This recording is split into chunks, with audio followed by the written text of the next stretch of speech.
O desejado de todas as nações. Capítulo 4. Hoje vos nasceu o Salvador. O Rei da Glória muito se humilhou ao revestir-se da humanidade. Rude e ingrato foi o seu ambiente terrestre. Sua glória foi velada para que a majestade de sua aparência exterior não se tornasse objeto de atração. Esquivava-se a toda exibição exterior. Riquezas, honras terrestres e humana grandeza nunca poderão salvar uma alma da morte. Jesus se propôs que nenhuma atração de natureza terrena levasse homens ao seu lado. Unicamente a beleza da verdade celeste devia atrair os que o seguissem. O caráter do Messias fora desde há muito predito na profecia e era seu desejo que os homens o aceitassem em razão do testemunho da palavra de Deus. Os anjos maravilharam-se ante o glorioso plano da redenção. Observavam a ver de que maneira o povo de Deus receberia seu Filho revestido da humanidade.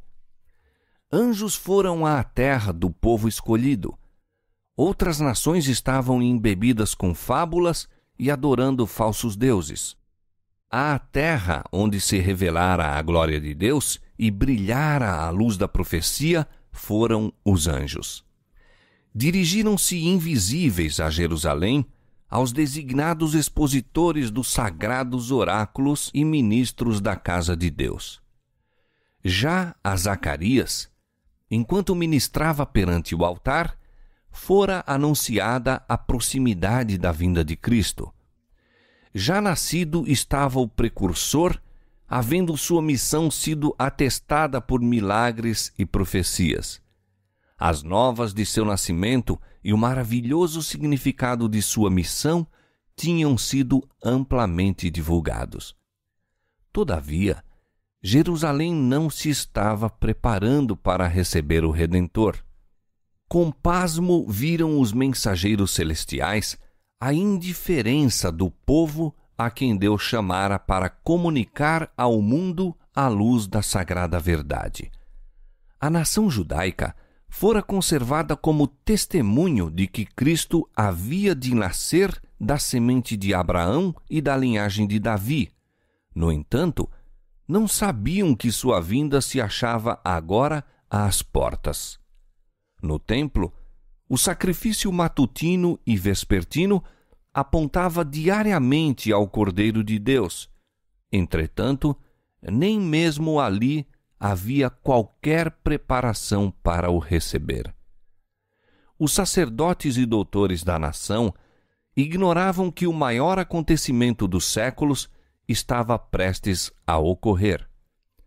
Proferiam suas orações destituídas de sentido e realizavam os ritos do culto para serem vistos pelos homens, mas em sua luta por riquezas e honras mundanas, não estavam preparados para a revelação do Messias. A mesma indiferença penetrava a terra de Israel. Corações egoístas e absorvidos pelo mundo ficavam impassíveis ante o júbilo que comovia o céu. Apenas alguns estavam ansiando contemplar o invisível. A esses foi enviada a embaixada do céu. Anjos assistiam José e Maria enquanto jornadeavam de seu lar em Nazaré à cidade de Davi. O decreto de Roma imperial acerca do alistamento dos povos de seu vasto domínio estendera-se aos habitantes das montanhas da Galileia. Como outrora Ciro fora chamado ao trono do império do mundo a fim de libertar os cativos do Senhor, assim César Augusto se tornara o instrumento para a realização do desígnio de Deus em levar a mãe de Jesus a Belém. Ela é da linhagem de Davi, e o filho de Davi deve nascer na sua cidade.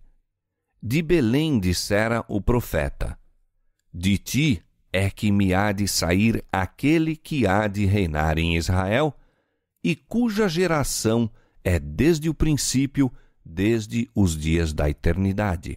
Miqueias capítulo 5, verso 2. Mas na cidade de sua real linhagem, José e Maria não são reconhecidos nem honrados. Fatigados e sem lar, atravessavam toda a extensão da estreita rua, da porta da cidade ao extremo oriental desta, buscando em vão um lugar de pousada para a noite. Não há lugar para eles na apinhada hospedaria. Num rústico rancho em que se abrigam os animais, encontraram afinal refúgio e ali nasce o Redentor do mundo.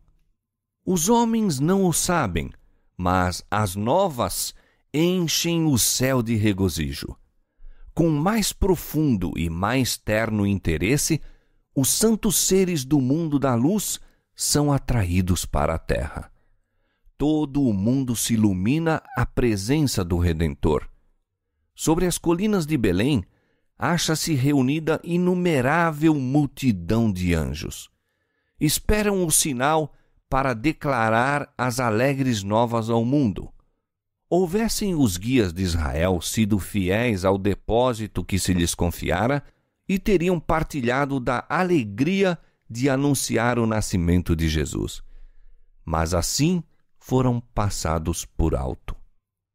Deus declara: derramarei águas sobre o sedento e rios sobre a terra seca. Aos justos nasce luz nas trevas. Isaías capítulo 44, verso 3 e Salmo 112, verso 4. Aos que andam em busca de luz e a aceitam com alegria, fugirão os brilhantes raios que descem do trono de Deus. Nos campos em que o jovem Davi guardara seus rebanhos, havia ainda pastores vigiando durante a noite. Nas horas caladas, conversavam entre si acerca do prometido Salvador e oravam pela vinda do rei ao trono de Davi. E eis que o anjo do Senhor veio sobre eles, e a glória do Senhor os cercou de resplandor, e tiveram grande temor. E o anjo lhes disse: não temais, porque eis aqui vos trago novas de grande alegria, que será para todo o povo, pois na cidade de Davi vos nasceu hoje o Salvador, que é Cristo, o Senhor. A essas palavras, visões de glória encheram a mente dos pastores que as escutavam. Chegara a Israel o libertador. Poder, exaltação, triunfo acham-se associados à sua vinda. O anjo, porém, deve prepará-los para reconhecerem o Salvador na pobreza e na humilhação. Isto vos será por sinal, diz ele. Achareis o menino envolto em panos e deitado numa manjedoura. O celestial mensageiro acalmara-lhes os temores. Dissera-lhes como poderiam encontrar Jesus. Com terna consideração para com sua humana fraqueza, dera-lhes tempo para se habituarem à radiação divina. Então, o júbilo e a glória não se puderam por mais tempo ocultar. Toda a planície se iluminou com a resplandecência das hostes de Deus. A terra emudeceu e o céu inclinou-se para escutar o cântico. Glória a Deus nas alturas, paz na terra, boa vontade para com os homens. Quem dera que a família humana pudesse hoje reconhecer este cântico. A declaração então feita, a nota vibrada então, avolumar-se-á até ao fim do tempo e ressoará até aos extremos da terra. Quando se erguer o sol da justiça, trazendo salvação sob suas asas, esse cântico há de ecoar pela voz de uma grande multidão, como a voz de muitas águas, dizendo: Aleluia, pois já o Senhor Deus Todo-Poderoso reina. Apocalipse capítulo 19, verso 6. Ao desaparecerem os anjos, dissipou-se a luz e mais uma vez cobriram as sombras da noite as colinas de Belém. A mais gloriosa cena que olhos humanos já contemplaram permaneceu, no entanto, na memória dos pastores. E depois que os anjos se retiraram deles para o céu, os pastores diziam entre si: Vamos até Belém e vejamos o que é que lá sucedeu e o que é que o Senhor nos manifestou. E foram com grande pressa, e encontraram Maria e José e o menino deitado na manjedoura. Partindo com grande alegria, divulgaram as coisas que tinham visto e ouvido. E todos os que o ouviram se maravilharam do que os pastores lhes diziam. Mas Maria guardou todas estas coisas, conferindo-as em seu coração. E voltaram os pastores, glorificando e louvando a Deus.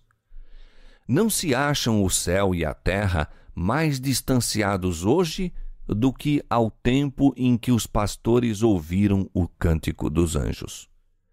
A humanidade é hoje objeto da solicitude celeste da mesma maneira que o era quando homens comuns, ocupando posições ordinárias, se encontravam à luz do dia com anjos e falavam com os mensageiros nas vinhas e nos campos. Enquanto nos movemos em nossos afazeres comuns, podemos ter bem perto o céu. Anjos das cortes no alto assistirão os passos dos que vão e vêm às ordens de Deus. A história de Belém é inexaurível. Nela se acham ocultas as profundidades das riquezas, tanto da sabedoria como da ciência de Deus. Romanos capítulo 11, verso 33. Maravilhamo-nos do sacrifício do Salvador em permutar o trono do céu pela manjedoura e a companhia dos anjos que o adoravam pela dos animais da estrebaria. O orgulho e presunção humanos ficam repreendidos em sua presença. Todavia, esse passo não era senão o princípio de sua maravilhosa condescendência. Teria sido uma quase infinita humilhação para o Filho de Deus revestir-se da natureza humana, mesmo quando Adão permanecia em seu estado de inocência no Éden. Mas Jesus aceitou a humanidade quando a raça havia sido enfraquecida por 4.000 anos de pecado. Como qualquer filho de Adão, aceitou os resultados da operação da grande lei da hereditariedade.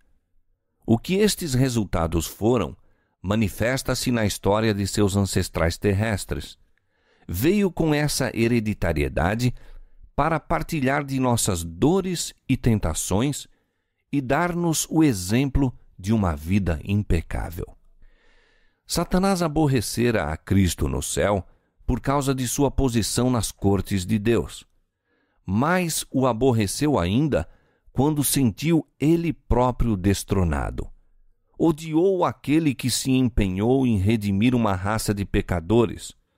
Não obstante, ao mundo em que Satanás pretendia domínio, permitiu Deus que viesse seu filho, impotente criancinha, sujeito à fraqueza da humanidade.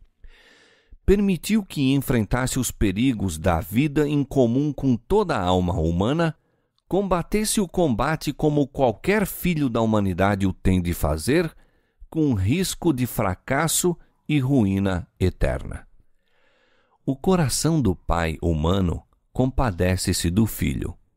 Olha a fisionomia do pequenino e treme ante a ideia dos perigos da vida. Anela proteger seu querido do poder de Satanás, guardá-lo da tentação e do conflito. Para enfrentar mais acerbo conflito e mais terrível risco, Deus deu seu Filho unigênito para que a vereda da vida fosse assegurada aos nossos pequeninos. Nisto está o amor. Maravilhai-vos, ó céus, e assombrai-vos, ó terra,